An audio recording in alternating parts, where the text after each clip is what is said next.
Welcome to the Oxford Clay Pottery Podcast.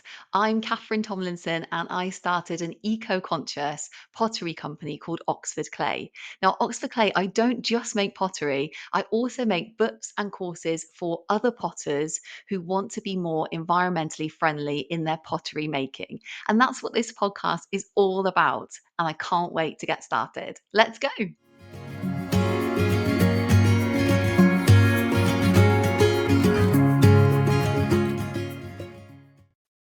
Hello, welcome back to the Oxford Clay Pottery Podcast. I'm your host, Catherine Tomlinson. Thank you so much for joining me today. In today's episode, this is actually episode 5 of the 10-part series about how to make a raw glaze mug. And I was quite nervous filming this episode, I have to say, because yeah, this is about attaching a handle. So episode 5, attaching a handle. This is where I would say I've gone wrong in terms of my mug making the most. So either attaching it and it's like not quite the right shape or size, or attaching it and it's kind of like cracked off again. And so, yeah, I was nervous, but yeah, it worked out okay in the end. So I'm really, yeah, really glad to share it with you. So we're just going to be talking through how to attach a handle.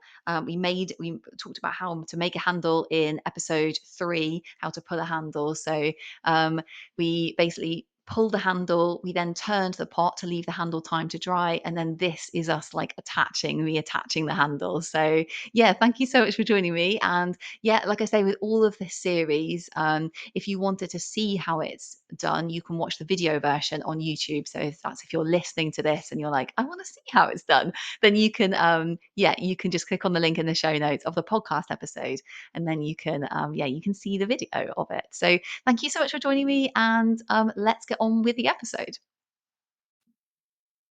Okay, so the time has come now to attach our handle.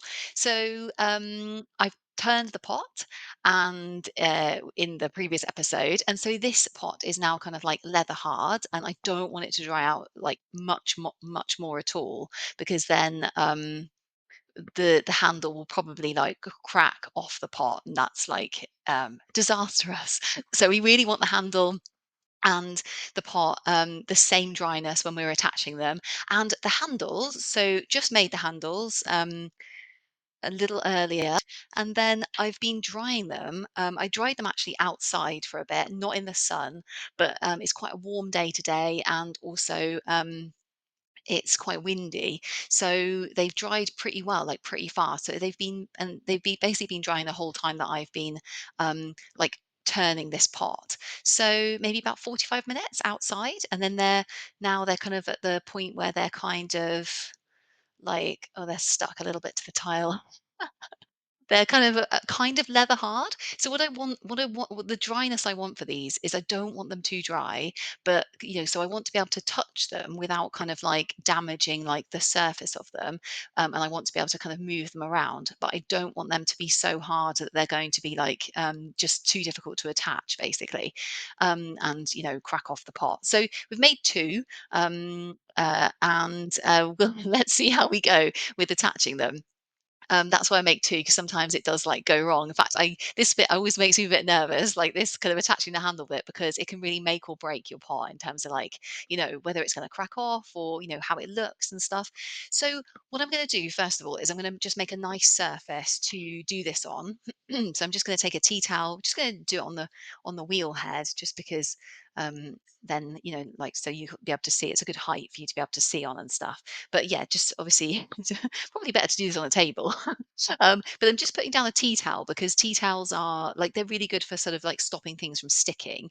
And then I'm going to sort of select the best handle. I think maybe it's this one. And this is kind of like, it's been set in the nice kind of, question marky kind of shape. Um, and what we're going to do now is we're going to just hold it up. We're going to take the pot and hold it up, and just kind of have a little look at like kind of like the size of everything, and like sort of the angle we want. And you mean you can look at mugs that you see in like the shop or something, like to sort of get an idea of how big candles are. I've made handles that are too small before, and they're really difficult to kind of hold your cup of tea. But I've also made handles which are too big, and they're also really uncomfortable to hold because it's sort of the cup is kind of a little bit unstable in your hand and stuff. So like my advice about this is probably just to kind of like aim for a kind of medium, a medium kind of size. And you can always kind of, if you're, what we're going to do is we're going to sort of cut it down to size, and then you can always cut a little bit extra off. If it looks a bit big, you can kind of keep on holding it up to the pot. So right, so we've got our pot here, just resting on the tea towel next to the handle. And what we're going to do for the first thing that we're going to do is we're going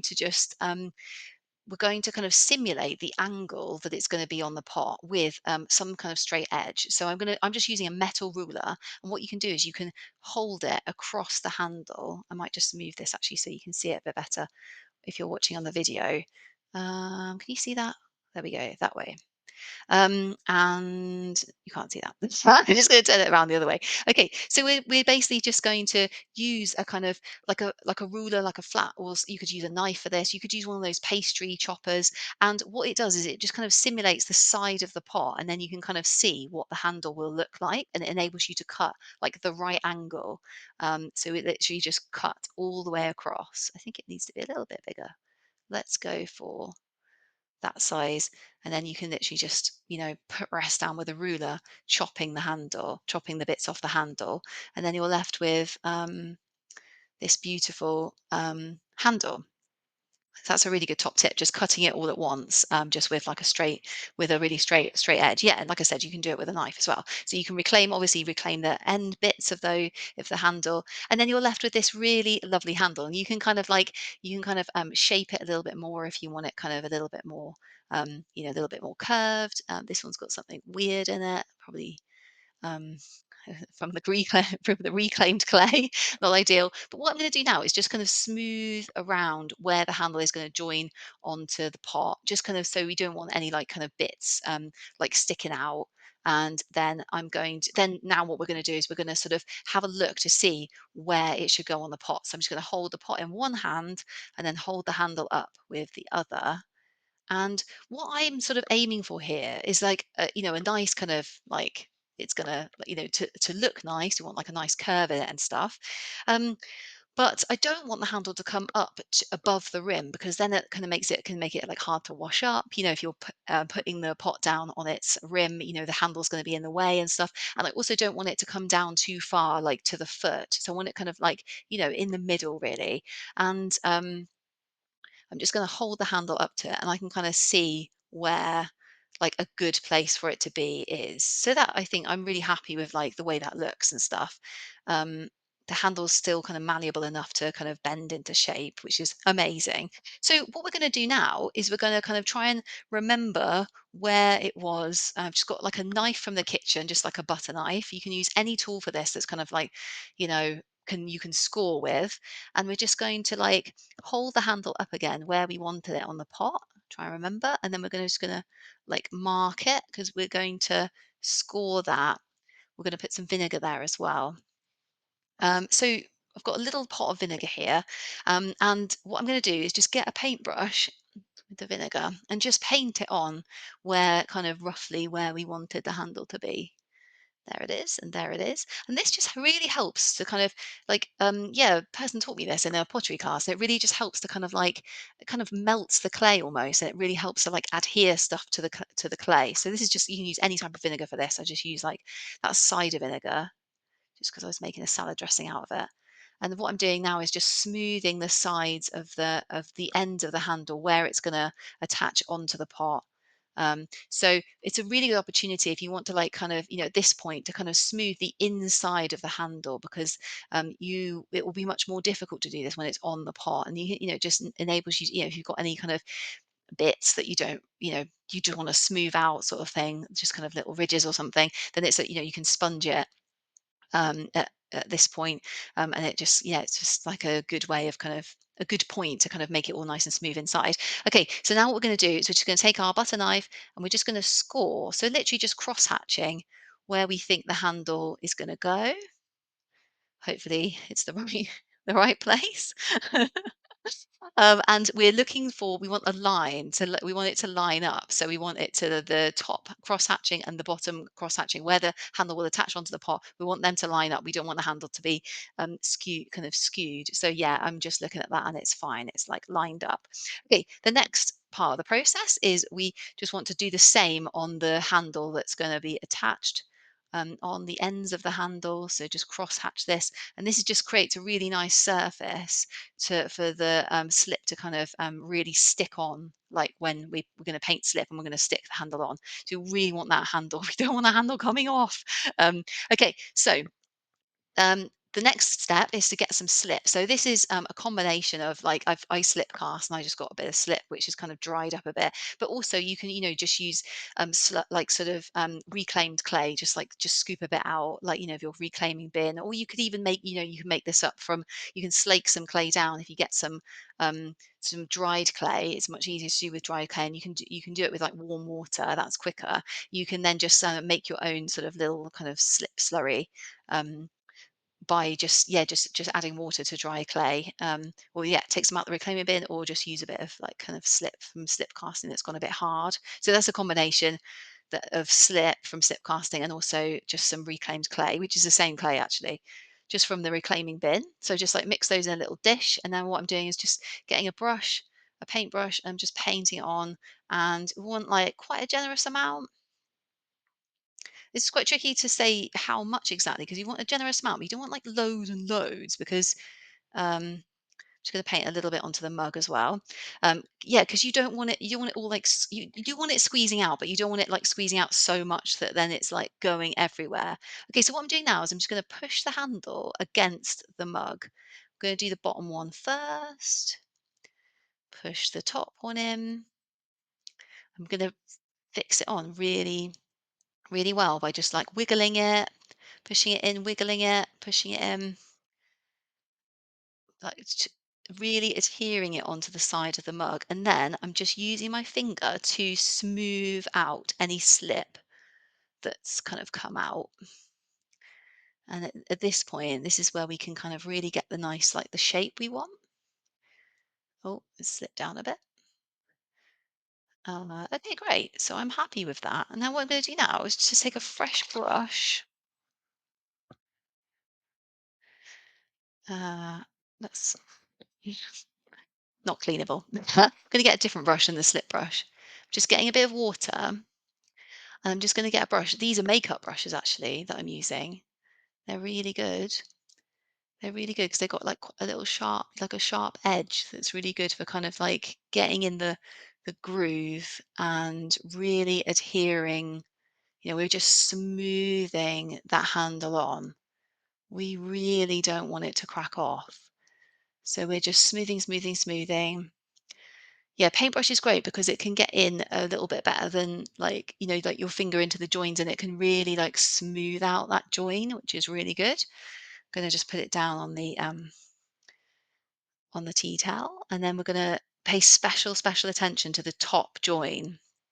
You could even put a bit more slip in if you wanted to put a bit more slip in into that join. Can just push it on a bit more. Okay, that's great. Okay, I'm really happy with how that's gone on. I think that's going to be a strong join. But what I want to do is I just want to make it look a bit nicer. So I've got a little piece of cellulose sponge, and I'm just going to sponge the whole area all around that join. Just want to make it look nice. It's a really good opportunity to do this now. Don't want to really wait until it's like any drier, because this will also help to kind of smooth the join.